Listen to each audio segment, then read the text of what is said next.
7:45 de la mañana, vamos a meternos con los números que hablan. Vamos a meternos con la 8ª revisión del acuerdo del Fondo Monetario Internacional. ¡Qué sorpresa! Aprobamos, sobrecumplimos. ¡Oh! Pero sobrecumplimos. A ver, digo, no hay sorpresa, lo sabíamos. Argentina cumplía la 8ª revisión con el Fondo Monetario Internacional, es la penúltima.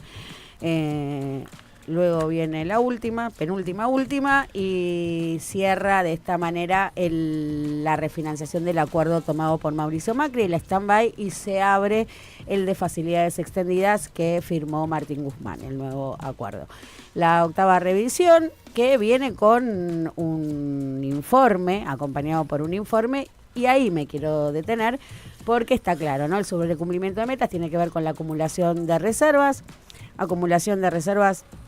que pudo llevar adelante el Banco Central por no pagar importaciones. Digo, 11.000 millones de dólares se acumularon solo durante abril. Solo abril, claro. Nos ahorramos 11.000 millones de dólares de importaciones no pagas, con lo cual el saldo te vuelve a dar cero o en banda negativa. Sí. Y respecto al superávit fiscal, sabemos, ¿no? Digo, ahí... Y todo eso en algún momento hay que pagarlo. No es que ya está. La deuda con Camesa, 2.800 millones de dólares, más allá de la motosierra y la licuadora. Digo, con la motosierra y la licuadora no alcanza ni para el Excel. Con lo cual, la situación es bastante apretada. ¿Qué le dice el Fondo Monetario Internacional? Porque hoy en los principales títulos de los medios más importantes dice: el fondo celebró, el fondo dio el ok, el fondo todo bien.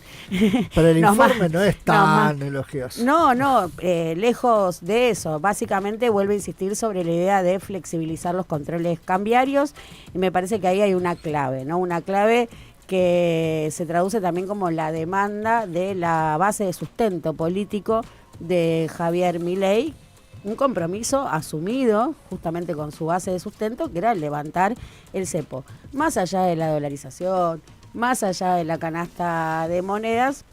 Y esto es lo que por estas horas ya es un secreto a voces, de que no se va a poder avanzar en ese sentido por lo pronto hasta comienzos del año que viene. Y es como un perro que se muerde la cola. ¿Por qué? Porque para ir levantando ya paulatinamente, gradualmente, las barreras cambiarias, se requiere financiamiento. O sea, los mismos tipos que te tienen que dar el financiamiento para que puedas llevar adelante esa hoja de ruta, te condicionan el financiamiento que lleves adelante esa hoja de ruta. Con lo cual, digo, está en una clara encerrona el gobierno nacional en este frente. Se le empiezan a destartalar variables que tenía muy agarradas el ministro de Finanzas, como el Messi de las finanzas que es. Cuando decimos Messi de las finanzas, estamos hablando de un mesadinerista que tiene muy clara la timba financiera y cómo reflejar eso en un Excel. Bueno, se le empieza a complicar esa maniobra, que era su última carta, porque el tipo es convocado justamente para traer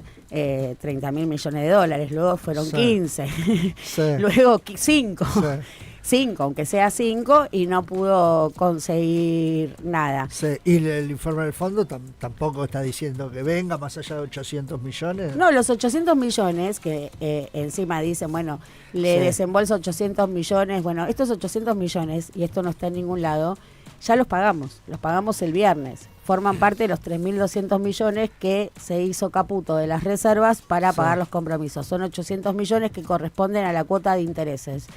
Porque este año 2024 los desembolsos del FMI no son para capital, que tienen que salir de tus reservas, sino que solo te cubre la parte de intereses, con lo cual nos está devolviendo algo que ya le pagamos. Y el fondo a todo esto, porque si te dice libérame el cepo, yo para liberar el cepo tengo que tener dólares. Para tener dólares le voy a ir a pedir al fondo. Claro, el fondo libera el cepo. ¿El fondo me puede llegar a dar esa cantidad de nuevo? No, a ver, claramente lo que le está diciendo el fondo es: no te voy a dar. Y se lo está diciendo desde el minuto 1. Porque no es que le estás pidiendo estirame como la otra vuelta, estirame 5.000 palos y vamos viendo por lo menos por este mes. Le estás pidiendo de vuelta un desembolso del por lo menos 30, 40, 50% de lo que ya te dio, que era el 50% de lo que prestó en general el fondo. Así arrancó Caputo, yendo a buscar 15.000 del fondo y 15.000 de Wall Street. al no poder ninguna de las dos, ya lo último iba por la mínima. Bueno, tirame 5, le decía el fondo, tirame 5.000. Fondo Monetario Internacional que venía de otorgarle un rescate a Egipto por 3.000 millones de dólares, eso quiso emular Caputo, quiso ir con la misma fórmula. Egipto en una situación también de mucho estrés financiero, pero ¿dónde reside la mayor diferencia? Esto también tiene que ver con el pronunciamiento de ayer del Fondo Monetario Internacional, es que el fondo le dice, sí, Egipto, te rescato, te doy los 3.000 palos, pero vos subís las tasas de interés, justamente en el sentido opuesto en el que se encamina la política económica argentina de reducción permanente de las tasas, y seguramente esta semana tengamos una nueva baja de tasas, o con eso está especulando el mercado. Sí. Bueno, a Egipto le dice, subí las tasas, devaluá. Otra de las cosas que el gobierno resiste fuertemente, porque el ancla cambiaria es justamente lo que le está conteniendo una espiralización inflacionaria, devalúa y levanta el cepo. Bueno, Argentina no va en ese sentido. Digo, Argentina choca contra el manual del Fondo Monetario Internacional, que vamos a decir es el mismo manual para todos los países sin considerar características propias o factores endógenos. ¿No es un nuevo fondo? Y además con el agravante, porque uno va a recordar, por ejemplo, la foto de Davos, de Cristalina, Ita Gopinath y Javier Milei, donde Ita Gopinath, que es una piedra fría, la India, es una ortiva marca cañón, está teniendo el teléfono y sonriendo, sacándose una selfie con Cristalina Georgieva en una situación muy distendida, luego de la reunión en el marco del foro de Davos. Sí. Bien, esa no es la misma, ahí sí no es la misma Cristalina que ahora, porque esa Cristalina estaba buscando su reelección con muchos países en contra y en el medio de las operaciones cruzadas. ¿Qué pasa ahora? Cristalina fue reelecta con pleno consenso de los países, logró el respaldo de Estados Unidos, con lo cual es una Cristalina empoderada. No es la misma Cristalina del 54. No es la misma Cristalina que necesitaba en ese momento generar consensos y apoyos. Ahora ya revalidó, es la titular del Fondo Monetario Internacional y se para frente a Argentina de manera distinta, ¿no? Por supuesto. Ahora, mire, ve usted acá que tengo la bola de cristal. ¿Sabe lo que va a pasar esta tarde? Va a salir la inflación, va a decir que es menos de un dígito y que está todo bien y que vamos rumbo a...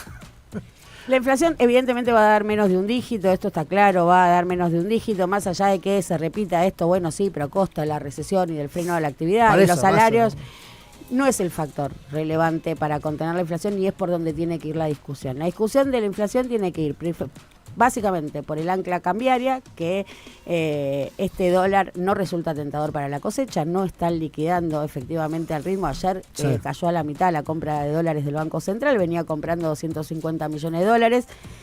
Si lo comparamos con el 2023, plena sequía, la verdad que es una cifra que está casi un 20% por encima, pero si lo comparamos con la línea base 2022, que es la que corresponde porque no había sequía, está 30% por debajo, con lo cual esos 250 millones de compras diarias. Ayer compró 100, o sea, esto muestra que ese dólar no es tentador para la cosecha. El ancla cambiaria... Perdón, y ya estamos en época, ¿no?, de la cosecha. Estamos en plena, claro, por supuesto. Tendría que estar números fuertes, digamos. Por supuesto. Entonces, lo que estamos marcando es, la inflación tiene una característica particular de cuando uno se pone a dieta, donde uno dice, bueno, estoy gordito, me voy a poner a dieta, elimina harinas, quesos, lácteos y entonces bajás los primeros 5 kilos a una velocidad tremenda y después los últimos 5 kilos son muy difíciles de bajar. Esto es lo que está marcando la ortodoxia económica. Toda la ortodoxia económica, de hecho salió Domingo Cavallo a decir, este programa económico antiinflacionario la estaciona en un 6, la estaciona en un 6%. Donde estábamos hace un año. Claro. Joya, 10 puntos. Ahí,